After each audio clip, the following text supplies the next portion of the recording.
Come, dear reader, and let me draw you into a tale of shadow and dread, woven from the mists of Victorian London in the autumn of 1895. It is a story that begins in the quiet of our rooms at 221B Baker Street, yet swiftly descends into a mystery that chilled even the stoutest heart. Picture, if you will, a night when the fog lay heavy upon the city, a gray veil that smothered sound and sight, and listen as I, Dr. John Watson, recount the strange adventure of the creeping man. It was a late October evening, the air thick with damp and the scent of coal smoke. I sat by the fire in our familiar sitting room, the glow of the gaslight casting long shadows across the cluttered shelves of books and chemical apparatus. My medical journal lay open, but my thoughts wandered, lulled by the crackle of the flames. Sherlock Holmes, my friend and companion, reclined in his armchair, his long fingers idle, his violin untouched upon the table. For once no client had disturbed our peace, and a rare calm settled over us. That calm was shattered by a sound, a low, unearthly moan that seemed to rise from the street below. It was not the cry of a drunkard, or the wail of a street cat, but something altogether stranger, a guttural note that set my nerves on edge. I glanced at Holmes, whose head had snapped up, his gray eyes sharp with sudden interest. "Did you hear that, Watson?" he asked, his voice low, like a hunter sensing prey. Before I could answer, a sharp rap came at the door. Mrs. Hudson entered, her face pale as chalk, her hands clutching her apron. "Mr. Holmes, Dr. Watson," she said, her voice trembling. "There's something amiss. I heard a dreadful sound outside, and then I saw something in the fog. It wasn't right, sir. Not human-like at all." Holmes was on his feet in an instant, his languor replaced by that electric energy that signaled a case. "Describe it, Mrs. Hudson," he said, his tone calm but commanding. She hesitated, her eyes darting to the window. "It was hunched, sir, moving low, like a beast. I only saw it for a moment near the lamppost, but its eyes, they glowed like a wolf's. Then it was gone, into the fog." She shivered. "I barred the door, but I fear it's still out there." Holmes's lips twitched in a faint smile, the kind that meant his mind was already racing. "Fascinating," he murmured. He moved to the window, drawing back the curtain to peer into the street. The fog was a wall of gray, swallowing the gas lamp's feeble glow. But as we watched, that moan came again, closer now, accompanied by a scraping, shuffling sound, as if something dragged itself along the cobblestones. I reached for my revolver, my heart pounding, but Holmes raised a hand. "Steady, Watson," he said. "We must observe before we act." He lit a lantern, its light cutting a narrow path through the gloom, and beckoned me to follow. "Mrs. Hudson, remain here and lock the door. We shall investigate." We stepped into the fog, the cold biting at my face, the air thick with the reek of the Thames. Baker Street was a ghost world, the familiar outlines of buildings reduced to shadows. Holmes moved with purpose, his lantern held low, searching the ground. Near the lamppost he paused, crouching to examine the pavement. "Look here, Watson," he said, pointing to a patch of wet cobblestones. There, in the damp, were marks, strange, uneven prints, neither fully human nor animal, with a smear of mud that glistened oddly in the light. "What manner of creature leaves such tracks?" I whispered, my voice hushed by the oppressive fog. Holmes's eyes gleamed. "That, my dear Watson, is the question. The prints are fresh, and the mud is not native to Baker Street. It has a chalky texture, perhaps from Camden or the northern suburbs." He straightened, his gaze piercing the mist. "This is no ordinary prowler. We are dealing with something singular." As we stood there, a piece of paper fluttered from the shadows, caught against the lamppost. I retrieved it, finding a note scrawled in hurried angular script. I held it to the lantern and Holmes read aloud. Mr. Holmes, beware the creeping man. He stalks the night, and his purpose is hidden. Seek him in Camden, where the beast awakens. A friend. The words sent a chill through me, their cryptic warning like a riddle from some dark fairy tale. Holmes folded the note, his expression unreadable but his eyes alight with the thrill of a challenge. Camden, he said softly. A district of contrasts, squalid alleys and genteel homes. The creeping man. An evocative name. This friend knows more than they reveal. I studied the note, its paper cheap and slightly soiled, without watermark or crest. Could it be a hoax? I asked. Some mischief maker playing on local fears? Holmes shook his head. A hoax does not come with such prints nor such a sound. This is a plea, Watson, wrapped in fear. The moan, the tracks, the note, they form a pattern, and I mean to unravel it. He turned back toward our rooms, his stride purposeful. We shall need our coats and a hansom. Camden awaits. As we prepared to depart, I glanced out the window, half expecting to see those glowing eyes in the fog. The street was empty, but the memory of that moan lingered, a harbinger of the mystery we were about to pursue. Holmes, now clad in his greatcoat, clapped me on the shoulder. Come, Watson, he said, a spark of excitement in his voice. The creeping man is abroad and the game is afoot. We stepped into the night, the fog closing around us like a living thing, and I felt the weight of an unseen watcher. Somewhere in the mists of London, the creeping man moved, and our tale of terror had only just begun. The chill of that October night in 1895 clung to my bones as Sherlock Holmes and I ventured into the heart of Camden, pursuing the mystery that had begun with a haunting moan and a cryptic note in Baker Street. The fog of London wrapped the city in a gray shroud, muffling the clatter of hooves and the cries of street vendors, and the strange prints we had found, neither fully man nor beast, urged us toward a truth as elusive as the mist itself. I, Dr. John Watson, felt the weight of the unknown as our hansom carried us deeper into the enigma of the creeping man. The cab rattled through streets where gas lamps flickered like dying stars, their light swallowed by the fog's embrace. Holmes sat beside me, his sharp profile etched against the gloom, his mind no doubt dissecting the note's warning. Beware the creeping man. Seek him in Camden, where the beast awakens.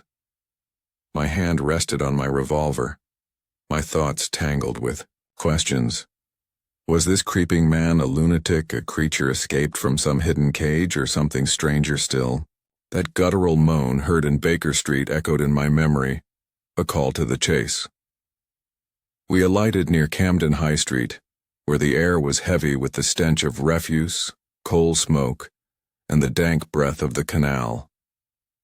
The fog was thicker here, curling through the alleys like a serpent, and the distant laughter from taverns seemed to falter as if the night itself held its breath. Holmes led the way, his lantern casting a frail glow that barely pierced the darkness. Camden is a labyrinth, Watson, he said, his voice low. But every labyrinth has its key. We must find the thread to our quarry. We navigated a maze of narrow streets, the cobblestones slick with damp, the tenements looming like ghosts in the mist. The note had pointed us to Camden, but its sprawl offered little direction. As we entered a cramped courtyard, flanked by crumbling buildings and a shuttered baker's shop, a scream tore through the silence, a woman's cry, sharp with terror, rising from a nearby alley. Holmes's eyes flashed, and we hurried toward the sound, our boots splashing through puddles that gleamed like ink in the lantern's light. In the courtyard, a young woman stood before the baker's shop, its windows dark, her shawl clutched tightly, her face pale as moonlight. "Help," "Sirs?" she gasped as we approached. "I saw him. The creeping man. He was at the window like a beast from a fever dream." Holmes stepped forward, his calm presence steadying her panic. "Speak clearly, madam," he said, his tone firm yet kind. "What did you see?" Her words spilled out, trembling like leaves in a gale. "I was coming from the market, passing by. He was there at the window, hunched, crawling on all fours, like an ape or something worse. His eyes glowed, sir, like embers, unnatural and dreadful. He scratched at the glass, then scuttled into that alley." She pointed to a narrow gap between buildings, its darkness absolute. Holmes knelt by the shop window, his lantern revealing faint scratches on the wooden frame, shallow but deliberate, as if etched by claws. "Curious," he murmured, his lens glinting as he studied them. "Too precise for an animal, yet not the work of a tool. Watson, note the pattern, irregular, yet intentional." He moved to the cobblestones, where a smear of mud shone wetly, flecked with chalky white. "This mud," he said, scraping a sample into a vial, "is akin to the prints in Baker Street. The chalk suggests a quarry or industrial site, perhaps, near Camden Lock." He stood, his gaze fixed on the alley. "Our witness has given us a clue, Watson. Let us pursue it." We ventured into the alley, the fog so dense it seemed to press against us. The walls were slick with damp, the air thick with the reek of decay, and the silence was broken only by the faint lap of the canal beyond. My revolver was ready, my nerves taut, for the woman's tale. Those glowing eyes, that crawling gait, stirred a deep unease. Holmes, however, was unshaken, his lantern sweeping the ground for signs. Near the alley's end, we found a torn scrap of cloth, stained with a dark viscous liquid that glistened in the light. Holmes sniffed it, his brow creasing. "Blood," he said, "but laced with a chemical. Bitter, acrid. This is no common stain." He pocketed the cloth, his mind clearly racing. "The creeping man is no mere prowler. There is science here. Watson, or something cloaked in its guise." I glanced back toward the courtyard, half expecting those glowing eyes to pierce the fog. "What is he?" I asked. She spoke of an ape, yet the note calls him a man. And this chemical, could it be poison or something else? Holmes' lips twitched in a faint smile, the kind that signaled his delight in a puzzle. "Man, beast, or both, Watson. The note's author, this friend, knows more than they share. They fear the creeping man, yet guide us to Camden." "Why? What stirs here that demands such a warning?" We stepped onto a broader street, where the fog seemed to pulse with unseen eyes. Holmes paused, his head tilted, as if the city itself whispered, to him. Then faintly that moan came again, the same guttural sound from Baker Street, now nearer, rising from the direction of the canal. My grip tightened on my revolver, but Holmes raised a hand. "Patience, Watson," he whispered. "We are watched, but not yet in danger. Let us return to Baker Street and plan our next step."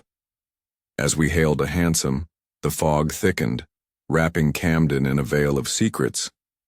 The woman's terrified face, the scratched window, the bloodied cloth, these were pieces of a riddle that Holmes's keen mind was already piecing together. But that moan, haunting and unnatural, lingered in my ears, a sign that the creeping man was close, his shadow looming. As our cab rolled back through the misty night, I knew this mystery was only beginning to unfold. The fog of that October night in 1895 hung over London like a curse, its chill seeping into my bones as Sherlock Holmes and I returned to Baker Street, the mystery of the creeping man tightening its grip, the haunting moan, the scratched window in Camden, and that bloodied cloth with its chemical taint. These were threads in a tapestry of dread, and I, Dr. John Watson, felt the weight of an unseen menace as we sat by the fire, pondering our next move. The note's warning echoed in my mind. Beware the creeping man. Seek him in Camden where the beast awakens. What creature stalked the night? And who was the friend who had summoned us into this enigma? Holmes was already at work, his chemist's table a chaos of vials and burners as he examined the mud and cloth from Camden. The gaslight cast sharp shadows across his angular face, his eyes narrowed in concentration. The mud, he said, swirling a sample in a test tube, contains chalk and a trace of a rare mineral, kaolinite, likely from a quarry north of Camden.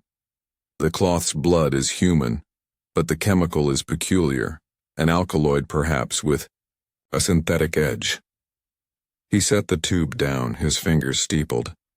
This is no mere prowler, Watson. We are dealing with science twisted to unnatural ends. I leaned forward, the fire's warmth doing little to ease my unease. Science? You think this creeping man is the result of some experiment? But who would create such a thing, and why? Holmes's lips twitched in that faint smile of his, the one that signaled a puzzle taking shape. That, Watson, is why we must find the note's author. The paper is cheap, common in Camden's poorer quarters, but the handwriting is educated, deliberate. Our friend is no vagrant. They know of the creeping man and fear his purpose. We shall seek them in Camden's markets, where gossip flows like the Thames. By morning the fog had thinned to a gray haze, and we set out for Camden Market, where costermongers hawked their wares under gas-lit awnings. The air was thick with the smells of fish, damp wool, and roasted chestnuts, and the crowd was a mix of laborers, maids, and the occasional gentleman in a top hat, their faces shadowed by the mist. Holmes moved through the throng with purpose, his keen eyes scanning for a hint of our mysterious correspondent. I followed, my revolver a reassuring weight in my pocket, though the daylight did little to banish the memory of those glowing eyes, described by the woman in Camden. We questioned stallholders, offering coin for information on the creeping man. Most spoke in hushed tones, sharing tales of a shadowy figure seen at night, crawling, beast-like, haunting alleys and canal banks. One old fruit seller, his face creased like leather, leaned close after pocketing a shilling. "They say it's a curse, sir," he muttered. "But I heard tell of a scholar. Lives up Haverstock Hill. Professor Lowther, they call him. Strange sort. Keeps to himself, but folks say he's been seen at odd hours acting queer." Holmes's eyes gleamed. "Professor Lowther, you say? And where might we find him?" The man pointed north. "Big house, ivy-covered, on the hill. But mind yourselves, sirs. There's talk of devilry there." We made for Haverstock Hill, the contrast stark as we left the market's squalor for tree-lined streets where respectable villas stood behind iron gates. Lowther's house was a gaunt structure, its ivy clinging like a shroud, its windows dark, despite the hour. A nervous maid answered our knock, her eyes darting as she led us to a study cluttered with books, scientific instruments, and a faint chemical odor that pricked my memory, the same acrid scent as the cloth. Professor Elias Lowther was a tall, gaunt man, his face pale and his eyes feverish, as if sleep eluded him. "Mr. Holmes, Dr. Watson," he said, his voice tight with forced civility. "To what do I owe this visit?" Holmes wasted no time. "We are investigating reports of a figure known as the Creeping Man, seen in Camden. Your name has surfaced in connection with these disturbances." Lowther's hands twitched and a flush crept into his cheeks. "Nonsense," he snapped. "I'm a man of science, not a peddler of ghost stories. Camden is full of rumors, drunkards, and thieves, no doubt." Yet Holmes's gaze missed nothing. He noted the mud on Lowther's boots, flecked with chalk like our samples, and the scratches on his desk, mirroring those at the baker's shop. Your work involves chemistry, perhaps biology? Holmes asked, his tone deceptively mild. Experiments that might alter a man? Lowther's eyes widened, but he recovered quickly. My research is private, Mr. Holmes. I study organic compounds, nothing more. Now, if you'll excuse me, Holmes pressed on, his voice sharp. The creeping man is no rumor, Professor. He leaves prints, scratches, and blood tainted with chemicals. You know something of this, do you not? Lowther turned away, his hands trembling. I know nothing of your creeping man, he said. But his voice betrayed fear. The maid, hovering nearby, dropped a tray, her gasp echoing in the tense silence. We left the villa, but Holmes was alight with purpose. Lowther is our man, Watson, he said as we stepped into the foggy street. His fear, the mud, the scratches, all point to him. But is he the creeping man, or does he merely know him? We must watch this house. That night we returned, concealed in a hired cab across from Lowther's villa. The fog had thickened again, cloaking the street in shadow, the gas lamps mere halos of light. Near midnight a figure emerged, not walking but scuttling low to the ground, its movements fluid and unnatural. Its eyes caught the lamplight, glinting like a predator's, and for a moment, I thought it saw us. Then it was gone, vanishing into an alley with a speed that chilled my blood. I gripped my revolver, my heart racing. Was that him? I whispered. The creeping man? Holmes nodded, his face grim. It was, Watson, but whether Lowther is the creature or its keeper, I cannot yet say. Those eyes, that gait, there is science here, twisted beyond reason. He leaned back, his mind already weaving the next thread. Tomorrow we dig deeper. The creeping man is close, and his secret will not elude us long. As our cab rolled away, the fog seemed to pulse with menace, and I felt the shadow of that scuttling figure lingering in the night. The mystery had grown darker, its claws sharper, and I knew we were on the edge of a revelation that would test even Holmes' iron resolve. The fog of London in that October of 1895 was a living thing, a gray specter that cloaked the city in mystery and muffled its secrets. The chilling sight of that scuttling figure outside Professor Lowther's villa had set my heart racing, and, as Sherlock Holmes and I returned to Baker Street, the shadow of the creeping man loomed larger than ever. The note's cryptic warning, the scratched window, the chemical-tainted cloth, and now the glimpse of those glowing eyes, all were pieces of a puzzle that I, Dr. John Watson, felt ill-equipped to solve. Yet Holmes's mind was alight, weaving threads of evidence into a pattern only he could see. In our rooms, Holmes paced before the fire, the gaslight casting his lean shadow across the walls. He held the vial of chalky mud from Camden, turning it in his fingers.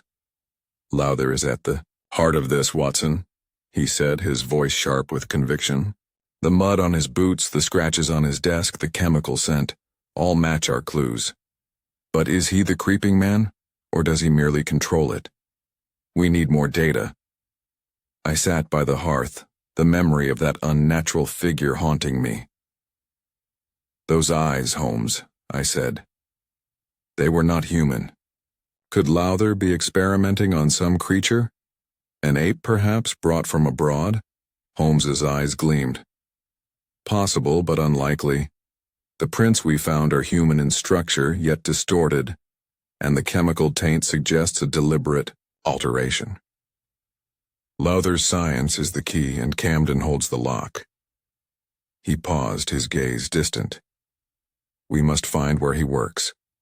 A man like Lowther does not conduct such experiments in a villa's study. By morning, Holmes had dispatched his network of informants, the Baker Street irregulars, those urchins who knew London's alleys better than any map. At noon, a ragged boy named Wiggins arrived, his cap askew and his eyes bright with news.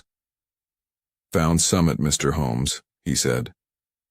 That professor's been seen at a warehouse by Camden Lock. Old place half forgotten, but folks say there's queer goings-on.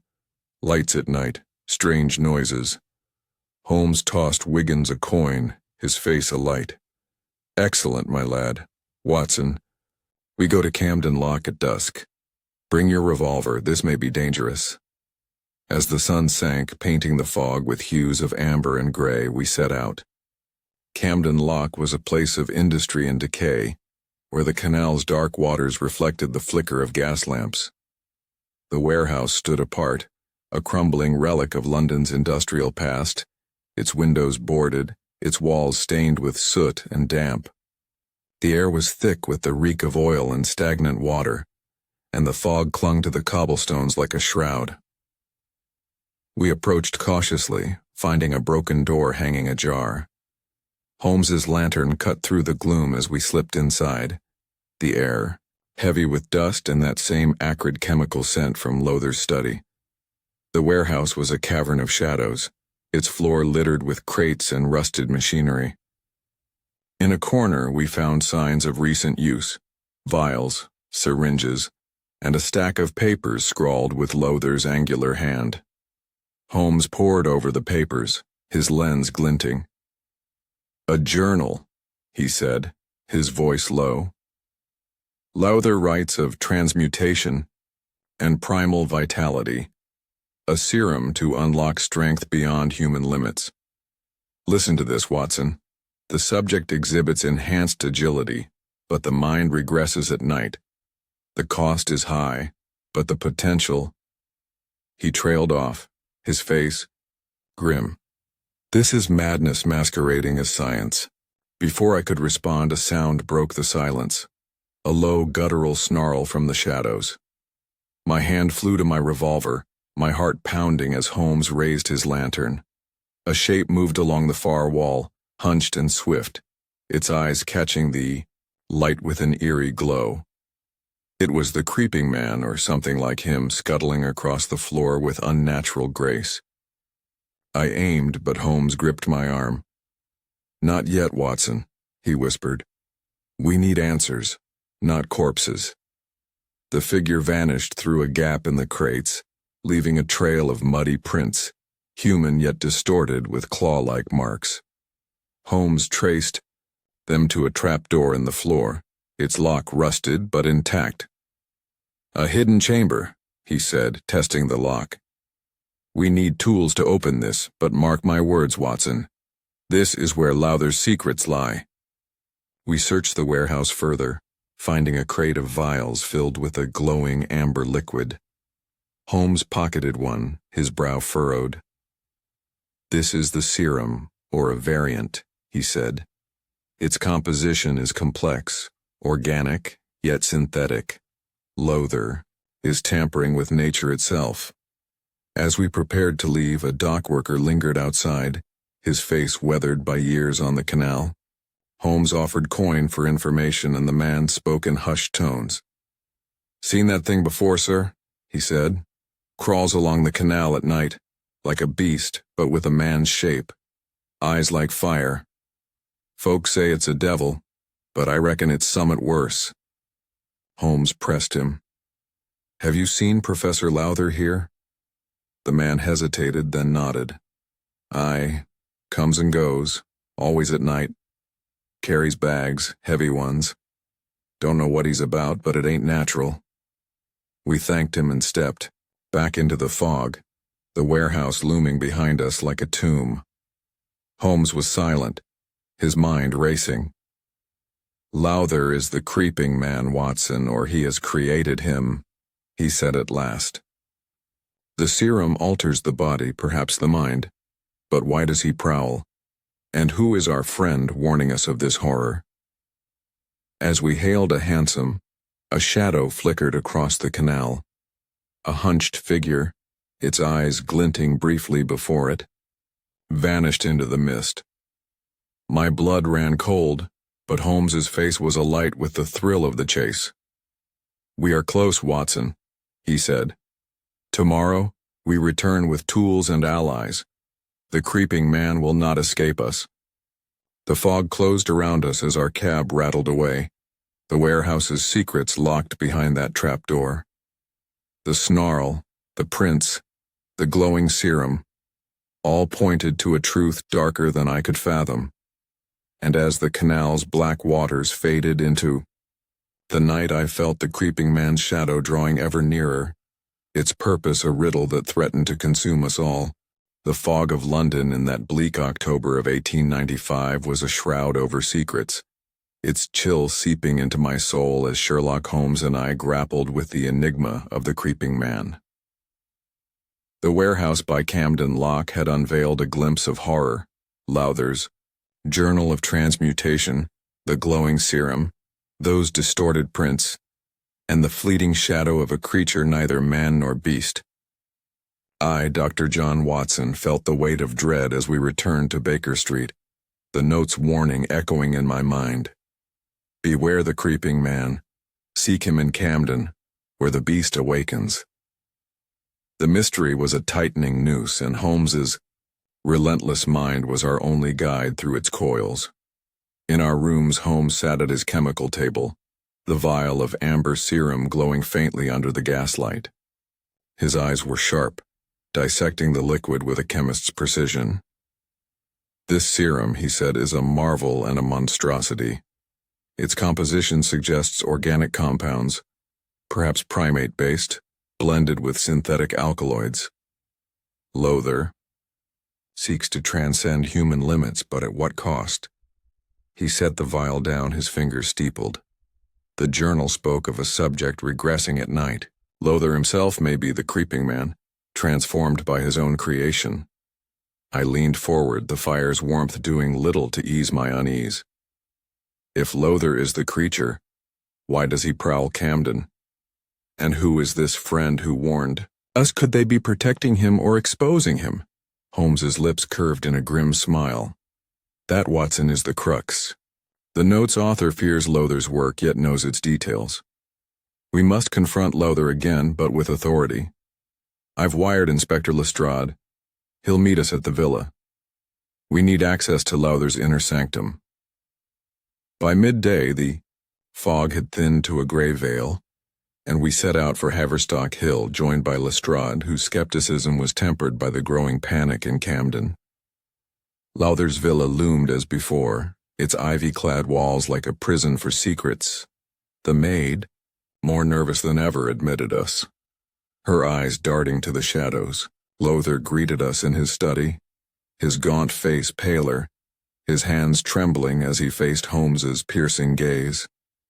"Professor Lowther," Holmes began, his voice cold, "we have evidence linking you to the creeping man.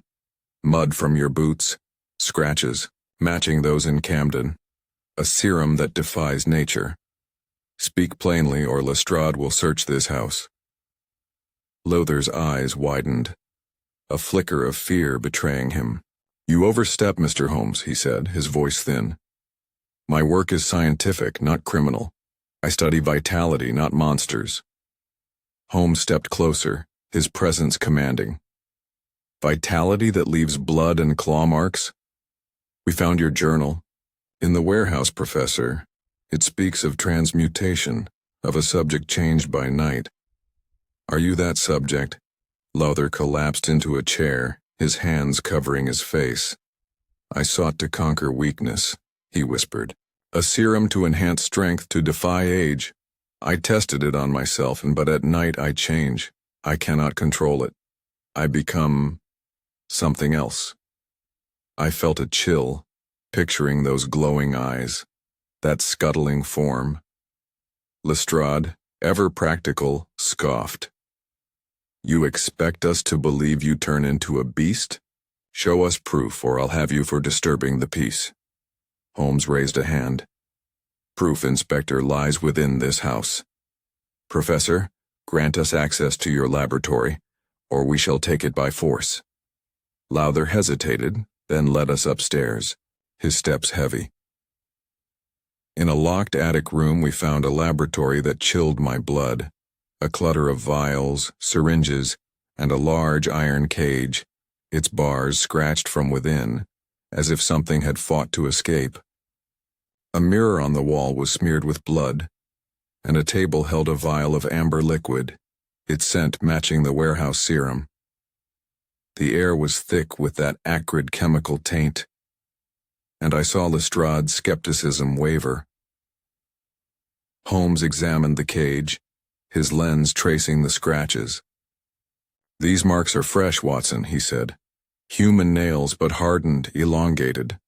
The serum alters the body, strengthens it, but at a terrible price." He turned to Lowther, his voice like steel. "You become the creeping man at night, do you not? Driven by instinct, prowling Camden?" Lowther's voice broke. "I didn't mean it was to be a gift to mankind, but the serum, it takes my mind. I wake with no memory, only blood on my hands." His eyes were wild, pleading. "I tried to stop, but I crave it now. I cannot resist." Before Holmes could press further, a crash echoed from below, a window shattering, followed by a guttural howl that froze my blood. We raced downstairs, Lestrade drawing his truncheon, my revolver ready. The drawing room window was smashed, its curtains torn, and muddy prints, those same distorted marks, trailed across the floor. A cold wind carried, the fog inside, and the howl came again, fading into the night. "He was here," Lowther gasped, his face ashen. "It wasn't me, not this time." Holmes knelt by the prints, his face grim. "These are fresh, Watson, and slightly different. Smaller, less pronounced. Another subject, perhaps, or an imitator." He stood, his eyes blazing. "Lowther, you are not alone in this. Who else knows of your serum? Who shares your work?" Lowther shook his head, trembling. "No one. I worked alone. But my supplies. Someone has been taking them. Vials missing. Notes. Disturbed." Lestrade, shaken but resolute, ordered his men to search the grounds, but the fog swallowed any trace of the intruder. Holmes turned to me, his voice low. "This changes everything, Watson. If Lowther speaks true, there is another creeping man, or someone exploiting his madness. The note's friend may be closer than we thought." As we left the villa, the fog seemed to pulse with menace, the howl lingering in my ears. Lowther's confession had cracked the mystery open, revealing a man undone by his own ambition. But the shattered window, the new prints, and the missing vials pointed to a larger shadow, a second player in this grim game. Holmes' resolve was iron, but I felt the noose of danger tightening, and I knew the night held more terrors yet to be unveiled.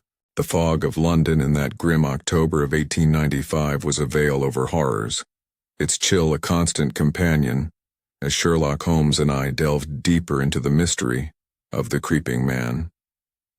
The shattered window at Professor Lowther's villa, the distorted prints, and his chilling confession that he became a beast by night driven by a serum of his own making, had turned our investigation into a descent into madness.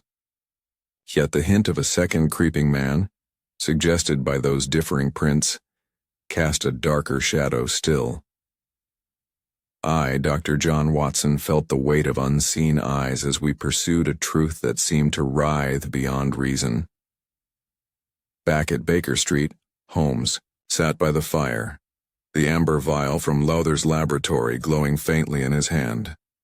The gaslight flickered, casting his sharp features in stark relief as he studied the serum. "Lowther's confession confirms he is a creeping man," he said, his voice low. "But the missing vials and new prints suggest another player. Someone else has access to this serum, Watson. Someone who may be our friend or a foe exploiting Lowther's ruin." I leaned forward, the memory of that guttural howl from the villa haunting me. If Lowther speaks true, this other figure could be as dangerous as he. But why prowl Camden? And who sent the note, knowing so much of this madness? Holmes's eyes gleamed with the fire's reflection. The note's author is our key. Their paper matches Lowther's, their knowledge is intimate. We must watch Lowther closely. He may lead us to this shadow. He rose, his movements brisk. Tonight, we shadow him. If he transforms, we follow. If another creeping man stalks, we shall find them. We set out at dusk, the fog a thick curtain over Camden, its streets alive with the clatter of carts and the cries of hawkers fading into silence. We hired a cab, parking it across from Lowther's villa on Haverstock Hill, where the ivy-clad walls seemed to pulse with secrets. Holmes, clad in a dark coat, blended into the shadows, his eyes fixed on the house. I gripped my revolver, my nerves taut, the memory of those glowing eyes urging caution. Near midnight, a figure emerged, not walking, but scuttling, low to the ground, its limbs moving with an unnatural fluidity. It was Lowther, or what he had become, his eyes glinting like a predator's in the gaslight. He scaled the villa's gate with ease, his movements more beast than man, and darted into an alley. Holmes signaled, and we followed, keeping our distance as the fog swallowed his form. The chase led us through Camden's maze, past tenements and silent shops, to the canal's edge near Camden Lock. The water gleamed black, reflecting the faint glow of lamps, and the air was heavy with damp and decay. Lowther's transformed figure paused, sniffing the air, then scrambled along the canal bank, his silhouette a grotesque mockery of humanity. I whispered to Holmes, "He's like a hound, driven by instinct." Holmes nodded, his face grim. "The serum strips his reason, Watson. He hunts, but for what? We must see where he goes." We trailed him to a derelict wharf where the fog was thickest, obscuring all but the creak of rotting timbers. Lowther stopped, crouching by a pile of crates, his head cocked as if listening. Then, from the shadows, another figure emerged, smaller, human but cloaked, moving with stealth. It dropped a small package near Lowther, who seized it with a guttural snarl, tearing it open to reveal a vial of glowing serum. He clutched it, his body trembling, then fled into the mist. Holmes sprang forward, but the cloaked figure was swift, vanishing before we could close the distance. We reached the spot, finding only a torn letter, its paper matching the note from Baker Street. Holmes scanned it, his eyes narrowing. "A warning to Lowther," he said, reading aloud. "Cease your work or face ruin. The beast must not spread." The signature was a scrawl, illegible but urgent. I felt a chill. "This is our friend, Holmes. They know of the serum, the transformation, but why warn Lowther and us?" Holmes pocketed the letter, his mind racing. "They fear the serum's spread, Watson. Lowther is a victim, but also a danger. Our friend may be protecting others, or themselves." He examined the ground, finding fresh prints, Lowther's, distorted marks and smaller human ones. "The cloaked figure is no creeping man, but they supply Lowther. We must find them." We returned to Baker Street, but Holmes's inquiries through his informants soon bore fruit. A name surfaced. Dr. Amos Trevor, a biologist at the Royal Society, known for clashing with Lowther over unethical experiments. Trevor lived in Camden near the warehouse, and his reputation was tarnished by rumors of radical theories. "Trevor may be our friend," Holmes said, "or a rival with his own motives. We visit him tomorrow." At dawn, we set out for Trevor's, modest terrace, its windows dark, its air heavy with the scent of chemicals. Trevor was a wiry man, his eyes sharp but shadowed, as if sleep eluded him. "Mr. Holmes, Dr. Watson," he said, his voice tense. "I expected you." "Lowther's madness has gone too far." Holmes wasted no time. "You know of the creeping man, Dr. Trevor. Did you send this?" He produced the original note. watching Trevor's reaction. Trevor paled, his hands trembling. I wrote it, he admitted. Lowther's experiments, he sought to unlock primal strength using a serum from rare primates. I warned him it was dangerous, but he tested it on himself. Now he's a beast by night, driven by instinct. I saw him, crawling, raving. I wrote to you to stop him. Holmes's gaze was piercing. And the letter by the canal? You supply him, yet warn him to stop? Trevor shook his head, his voice breaking. Not I. Someone else takes his serum, steals it perhaps. I only wanted to end this horror. His fear was genuine, but his hands bore faint chemical stains like those on the vial. As we left, Holmes murmured, Trevor is our friend, but he hides something. Those stains suggest he's handled the serum. Is he a savior or part of the madness? Before I could reply, a scream echoed from a nearby street, a woman's cry sharp with terror. We raced toward it, finding a maid, her arm bloodied, staggering from an alley. It attacked me, she gasped. A beast, eyes glowing, claws like knives. Holmes examined her wounds, shallow but jagged, and found fresh prints nearby. Lowther's, but alongside them, smaller human tracks, like those by the canal. Holmes's face was grim. Another player, Watson, he said. The creeping man has an ally or an enemy. The game grows darker. As we stood in that fog-choked alley, the scream's echo lingered, a warning of dangers multiplying. Lowther's transformation was only part of the horror. A second figure, cloaked and cunning, was weaving a web around him. Holmes's resolve was unshaken, but I felt the shadow of the creeping man closing in, its secrets poised to strike. The fog of London in that cursed October of 1895 was a cloak for terrors, its chill seeping into my very marrow as Sherlock Holmes and I pursued the enigma of the creeping man. The maid's bloodied arm, the dual sets of prints in the alley, and Dr. Trevor's confession that he was the friend who had warned us of Lowther's madness had deepened the mystery into a labyrinth of horror. Lowther's serum had turned him into a beast by night, but the presence of another player, cloaked and cunning, suggested a darker plot.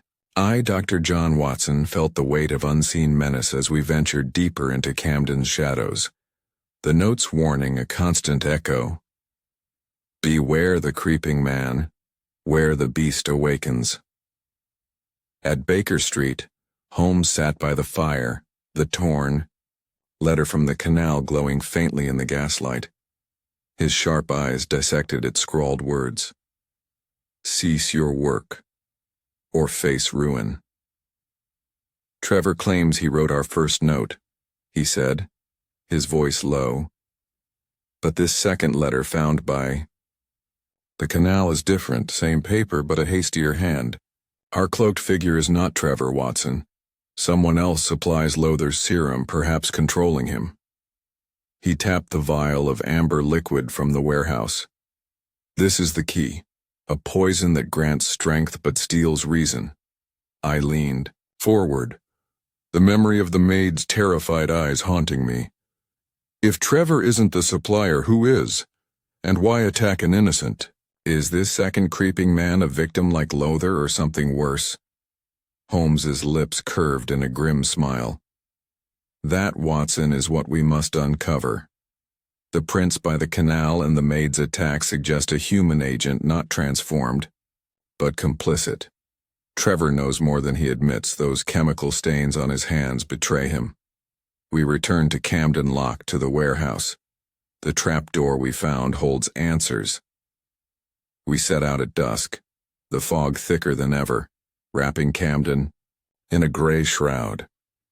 The canal's black waters reflected the faint glow of gas lamps, and the air was heavy with the reek of oil and decay. Inspector Lestrade joined us, his face grim after the maid's attack, his men patrolling nearby. The warehouse loomed as before, its boarded windows like blind eyes, its walls stained with soot. We slipped inside, Holmes's lantern cutting through the gloom. revealing the crates and syringes from our last visit. Holmes knelt by the trapdoor, his tools glinting as he worked the rusted lock. "This is no ordinary cellar," he murmured. Lowther's journal hinted at a hidden laboratory. The lock gave way with a groan, and we descended a narrow stair into darkness, the air thick with that acrid chemical scent. Below, we found a chamber that chilled my blood, a makeshift laboratory, its walls lined with cages, some holding the remains of primates, their bodies marked by needle scars. Vials of glowing serum lined a table, and a journal lay open, its pages filled with Lowther's scrawl.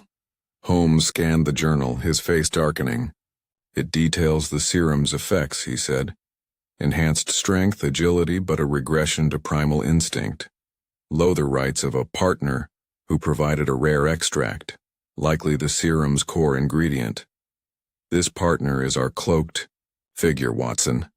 He pointed to a cage, its bars bent outward. "And this, Lowther or another, broke free." Before I could reply, a shadow moved.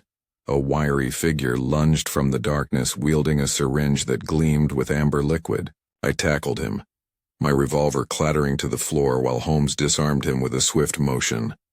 Lestrade pinned the man, who struggled like a cornered animal, his eyes wild but human. "Miles Carter," he spat, identifying himself as Trevor's assistant. "You've no right here." Holmes's voice was cold. "You supply Lowther's serum, Carter. You dropped the vial by the canal. Speak or face the gallows." Carter's defiance crumbled. "I helped Lowther, for profit," he confessed. "He needed an extract, rare, from overseas. I got it.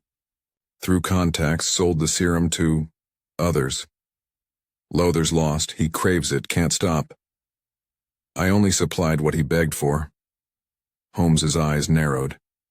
"Who are these others, and why attack the maid?" Carter shook his head, trembling. "I didn't attack her. Lowther or something like him did. The serum drives him mad at night. I only delivered, took my cut. The buyers, they're powerful, dangerous. I won't name them." Before Holmes could press further, a roar shook the warehouse, a guttural sound that was neither man nor beast. The trapdoor slammed shut above us, plunging the chamber into near darkness save for Holmes's lantern. Footsteps, heavy, uneven, thudded overhead, accompanied by a scraping, claw-like sound. Lestrade's men shouted outside, their voices muffled, then silenced. My heart pounded as I retrieved my revolver, the air thick with menace. Holmes was calm, his eyes blazing. "Lowther, or another like him," he said. "Carter, you've unleashed a monster."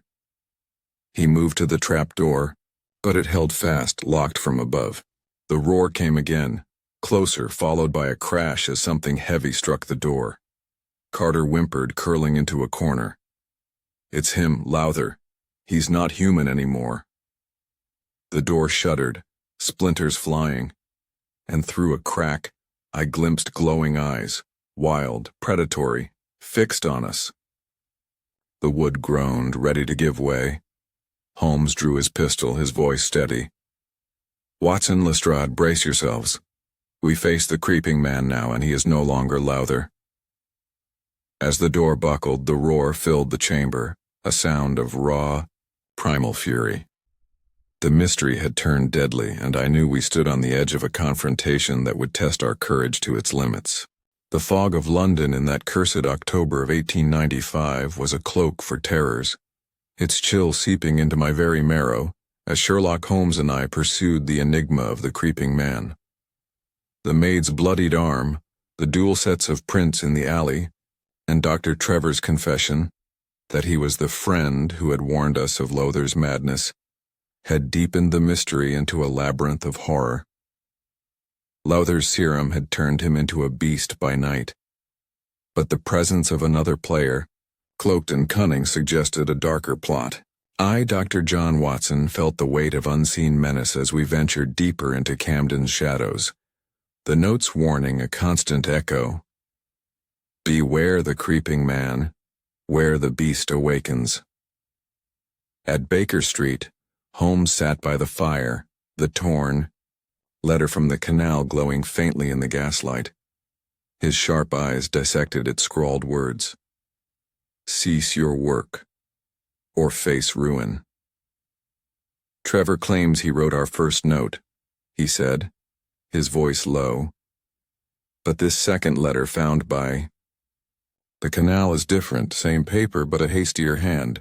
Our cloaked figure is not Trevor, Watson. Someone else supplies Lowther's serum, perhaps controlling him. He tapped the vial of amber liquid from the warehouse. This is the key, a poison that grants strength but steals reason. I leaned forward, the memory of the maid's terrified eyes haunting me. If Trevor isn't the supplier, who is? And why attack an innocent? Is this second creeping man a victim like Lowther or something worse? Holmes's lips curved in a grim smile. That, Watson, is what we must uncover. The prints by the canal and the maid's attack suggest a human agent not transformed, but complicit. Trevor knows more than he admits. Those chemical stains on his hands betray him. We returned to Camden Lock, to the warehouse. The trapdoor we found holds answers. We set out at dusk, the fog thicker than ever, wrapping Camden in a gray shroud. The canal's black waters reflected the faint glow of gas lamps, and the air was heavy with the reek of oil and decay. Inspector Lestrade joined us, his face grim after the maid's attack, his men patrolling nearby. The warehouse loomed as before, its boarded windows like blind eyes, its walls stained with soot. We slipped inside, Holmes's lantern cutting through the gloom, revealing the crates and syringes from our last visit. Holmes knelt by the trapdoor, his tools glinting as he worked the rusted lock. This is no ordinary cellar, he murmured. Lowther's journal hinted at a hidden laboratory. The lock gave way with a groan, and we descended a narrow stair into darkness, the air thick with that acrid chemical scent. Below, we found a chamber that chilled my blood, a makeshift laboratory, its walls lined with cages, some holding the remains of primates, their bodies marked by needle scars. Vials of glowing serum lined a table, and a journal lay open, its pages filled with Lowther's scrawl. Holmes scanned the journal, his face darkening. It details the serum's effects, he said. Enhanced strength, agility, but a regression to primal instinct. Lowther writes of a partner who provided a rare extract, likely the serum's core ingredient. This partner is our cloaked figure, Watson. He pointed to a cage, its bars bent outward. And this, Lowther or another, broke free. Before I could reply, a shadow moved. A wiry figure lunged from the darkness, wielding a syringe that gleamed with amber liquid. I tackled him, my revolver clattering to the floor while Holmes disarmed him with a swift motion. Lestrade pinned the man, who struggled like a cornered animal, his eyes wild but human. Miles Carter, he spat, identifying himself as Trevor's assistant. You've no right here. Holmes's voice was cold. You supply Lowther's serum, Carter. You dropped the vial by the canal. Speak or face the gallows. Carter's defiance crumbled. I helped Lowther, for profit, he confessed. He needed an extract, rare, from overseas. I got it. Through contacts, sold the serum to others. Lowther's lost. He craves it, can't stop. I only supplied what he begged for. Holmes's eyes narrowed. Who are these others, and why attack the maid? Carter shook his head, trembling. I didn't attack her. Lowther or something like him did. The serum drives him mad at night. I only delivered, took my cut. The buyers, they're powerful, dangerous. I won't name them. Before Holmes could press further, a roar shook the warehouse, a guttural sound that was neither man nor beast. The trapdoor slammed shut above us, plunging the chamber into near darkness save for Holmes's lantern. Footsteps, heavy, uneven, thudded overhead, accompanied by a scraping, claw-like sound. Lestrade's men shouted outside, their voices muffled, then silenced. My heart pounded as I retrieved my revolver, the air thick with menace. Holmes was calm, his eyes blazing. "Lowther, or another like him," he said. "Carter, you've unleashed a monster." He moved to the trapdoor, but it held fast, locked from above. The roar came again, closer, followed by a crash as something heavy struck the door. Carter whimpered, curling into a corner. "It's him, Lowther. He's not human anymore." The door shuddered, splinters flying, and through a crack, I glimpsed glowing eyes, wild, predatory, fixed on us. The wood groaned, ready to give way. Holmes drew his pistol, his voice steady. "Watson, Lestrade, brace yourselves. We face the creeping man now, and he is no longer Lowther." As the door buckled, the roar filled the chamber, a sound of raw, primal fury. The mystery had turned deadly, and I knew we stood on the edge of a confrontation that would test our courage to its limits. The fog of London in that cursed October of 1895 was a cloak for terrors, its chill seeping into my bones as Sherlock Holmes and I pursued the deepening mystery of the creeping man. The capture of Professor Lowther, now confined in an asylum, his body twisted by the serum that made him a beast, had not ended our quest. The ledger found in the warehouse, revealing a syndicate profiting from his monstrous creation, and the fresh human prints at Dr. Trevor's shattered window, pointed to a conspiracy far beyond one man's madness. Miles Carter's confession had unmasked a network, but the cloaked figure who supplied the serum remained a shadow. I, Dr. John Watson, felt the weight of unseen eyes as we ventured deeper into Camden's darkness, the note's warning a constant echo. "Beware the creeping man, where the beast awakens." At Baker Street, Holmes sat by the fire, the ledger's coded pages spread before him, its cryptic entries a map to the syndicate's heart. The gaslight flickered, casting his sharp features in stark relief as he worked to decipher the names and sums. "This is no petty scheme, Watson," he said, his voice steady but grave. "The ledger suggests buyers in high places, merchants, perhaps even peers. Carter named no masters, but this document will lead us to them." He tapped a page, his eyes gleaming with the thrill of the chase. "And the cloaked figure, those smaller prints at Trevor's and the canal, they are the key to the serum's source." I leaned forward, the memory of Lowther's primal roar and the maid's bloodied arm tightening my nerves. If Trevor isn't the supplier, who is this shadow? And that howl we heard in Regent's Park, another creature, Holmes? How many more are out there? Holmes's lips curved in a grim smile. "That, Watson, is what we must discover. The syndicate uses Lowther's serum for profit, perhaps to create obedient monsters or to wield fear as a weapon. Trevor's warnings made him a target, but his chemical-stained hands suggest complicity. We must find the cloaked figure, and the ledger points to a house in Regent's Park, near Lowther's villa, a hub for their operations." Holmes spent the morning decoding the ledger, his mind a machine of logic, cross-referencing initials with his vast knowledge of London's underbelly. By noon he had unraveled a thread. A secluded house in Regent's Park leased under a false name, linked to the ledger's coded transactions. "A perfect lair," he said, "hidden among the gentry's estates, close to Lowther's work. We go tonight with Lestrade. The cloaked figure will not elude us."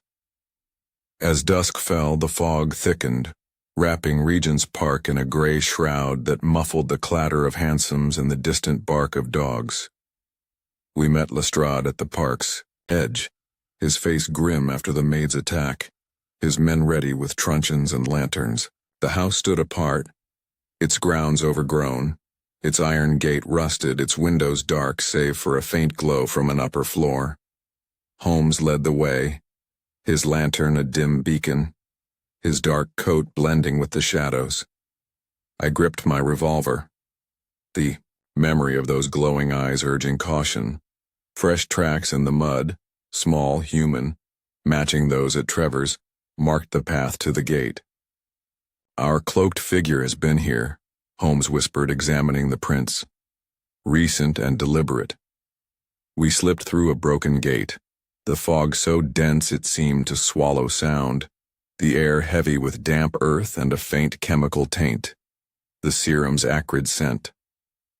The house was silent, its hall cluttered with crates bearing foreign stamps, likely the source of Lowther's rare extract. A creaking stair led to a locked study, which Holmes opened with a deft twist of his tools. Inside we found a nerve center, maps of London's alleys, vials of glowing serum, and papers detailing shipments abroad. Holmes scanned a document, his face darkening.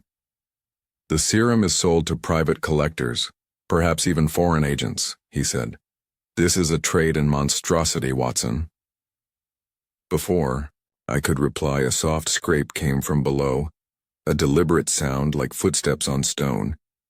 We descended to a cellar, its air thick with the chemical reek, and found a laboratory smaller than Lowther's but no less sinister. Cages lined the walls, empty but scratched, and a chair with worn straps suggested human subjects. In the shadows stood a cloaked figure, not Lowther, but a man, his face obscured by a hood, holding a syringe of amber liquid that glowed faintly. "Stay where you are," Holmes barked, his pistol drawn. The figure lunged for a hidden panel, but I tackled him, my revolver clattering as Lestrade's men rushed in. Holmes tore back the hood, revealing James Harrow, a chemist once expelled from the Royal Society for unethical work. "Harrow," Holmes said, his voice cold. "You supplied Lowther, profited from his ruin. Who are your masters?" Harrow sneered, his eyes sharp but defiant. "You're too late, Holmes. The serum is out, beyond your grasp. My buyers will bury you." Lestrade cuffed him, but his words chilled me. The ledger's reach was vast, and Harrow was but a pawn. Holmes searched the cellar, finding a map marked with delivery points and a list of coded names. "Harrow was the supplier," he said, "but the syndicate's head remains. This map points to a dockside warehouse by the Thames, their final hub." As we left, a distant howl, not Lowther's, but eerily similar, echoed from the park's depths. My blood ran cold. Another creeping man born of the serum was abroad, and the syndicate's shadow loomed larger than ever. The fog of London in that haunted October of 1895 was a mirror to the dark truths we had uncovered, its gray veil cloaking a city imperiled by the creeping man's horror. The capture of James Harrow, the chemist who supplied Professor Lowther's monstrous serum, and the map from his laboratory pointing to a dockside warehouse by the Thames, had brought us to the edge of a conspiracy that threatened more than Camden's alleys. The distant howl in Regent's Park, hinting at another creature born of the serum, warned that our task was unfinished. I, Dr. John Watson, felt the weight of a looming reckoning as Sherlock Holmes and I prepared to confront the syndicate's heart, determined to end the terror that stalked the night. At Baker Street, Holmes sat by the fire, the ledger and map spread before him, their coded secrets now partially unraveled. The gaslight flickered, casting his lean silhouette across the walls as he traced the delivery points marked on the map. "The syndicate's hub is this warehouse in Wapping," he said, his voice steady but grave. "Harrow was their agent, Lowther their pawn, but the ledger's initials point to a mastermind, a figure of influence perhaps in high society. We must strike tonight, Watson, before another creeping man is unleashed." I leaned forward, the memory of that chilling, howl tightening my nerves. Lowther is confined. Harrow and Carter arrested. Trevor silenced by fear, I said. But the serum is still out there. And that howl, another victim, Holmes? How do we end a trade that reaches beyond London? Holmes's eyes gleamed with resolve. By cutting off its head, Watson. The warehouse is their final stronghold, where the rare extract arrives and the serum is refined. Lestrade will join us with his men. We end this tonight. He pocketed the map, his movements brisk, and I checked my revolver, the weight of the case heavier than ever. As dusk fell, the fog thickened, wrapping Wapping in a shroud that muffled the Thames's lap and the cries of dock workers. We met Lestrade near the river, where the water gleamed black under gas lamps, its air heavy with tar and salt. The warehouse loomed like a fortress of shadows, its windows dark, its walls scarred by river damp. Holmes's lantern cut through the mist as we approached, finding a side door forced open, its lock splintered. Recent work suggesting our quarry was near. Inside, the air was thick with the acrid scent of chemicals, mingled with the musty odor of crates stacked high. Footprints, small, human, like those at Trevor's and the canal, marked the dusty floor, leading to a hidden office. Holmes signaled silence, and we crept forward, my revolver ready, Lestrade's men fanning out behind us. The office was a nerve center. Ledgers, maps, and vials of glowing serum lined the walls, alongside a telegraph machine, its wires humming with recent messages. Holmes scanned a ledger, his face darkening. Shipments to Europe, Asia, names in Parliament, even foreign diplomats, he whispered. This is a trade in power, Watson, using monsters as tools. Before he could say more, a shadow moved. A cloaked figure, not Harrow, but another, wielding a knife that gleamed in the lantern's light. I fired, the shot grazing their shoulder, and they fled, dropping a vial that shattered, its amber contents hissing on the floor. Lestrade's men gave chase, but the figure vanished into the fog, their prints lost in the river mud.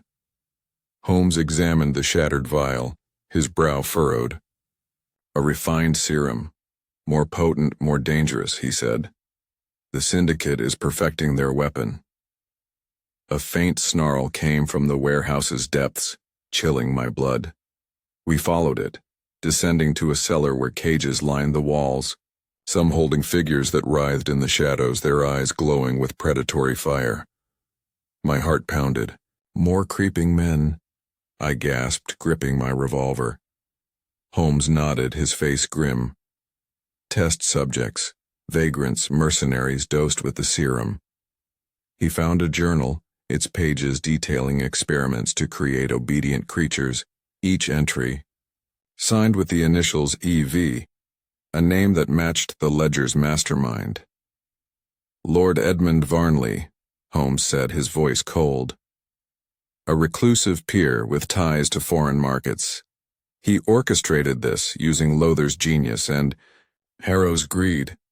Before we could act, a roar shook the cellar, and a figure burst from a cage. A man transformed like Lowther, his body muscled and twisted, his eyes blazing. He charged, his strength monstrous, but Lestrade's men subdued him with nets and sedatives, their training barely holding. Holmes found a trapdoor leading to a tunnel that opened near the Thames, a smuggler's route explaining the syndicate's secrecy. We emerged into the fog, Lestrade sending for reinforcements to secure the warehouse and its captives. Holmes wired Scotland Yard with Varnley's name, ensuring his swift arrest. By dawn, Varnley's estate was raided, revealing more serum, coded telegrams, and evidence of his global trade. Lowther in the asylum regained fragments of his humanity as the serum faded, but his mind was shattered, haunted by his ambition. Trevor, cooperative at last, admitted stealing vials to sabotage Varnley, silenced by threats. Carter facing trial named minor accomplices, sealing the syndicate's downfall. We returned to Baker Street, the fog lifting, the city waking to a gray dawn. Holmes sat by the fire, his violin in hand, its notes mournful. "Man's desire to transcend nature, Watson," he said, "breeds monsters. Lowther sought immortality, Varnley power. Both fell to their hubris, and London nearly paid the price." I nodded, the case's weight settling in my bones. The creeping man was no more, but his shadow lingered. A warning of science unchecked, of ambition that devoured the soul. The ledger, the howls, the glowing eyes, all were etched in my memory, a testament to Holmes's relentless pursuit of truth. As the fire crackled, London stirred beyond our windows, its secrets quieter now, but ever watchful, a city where light and shadow danced in eternal balance.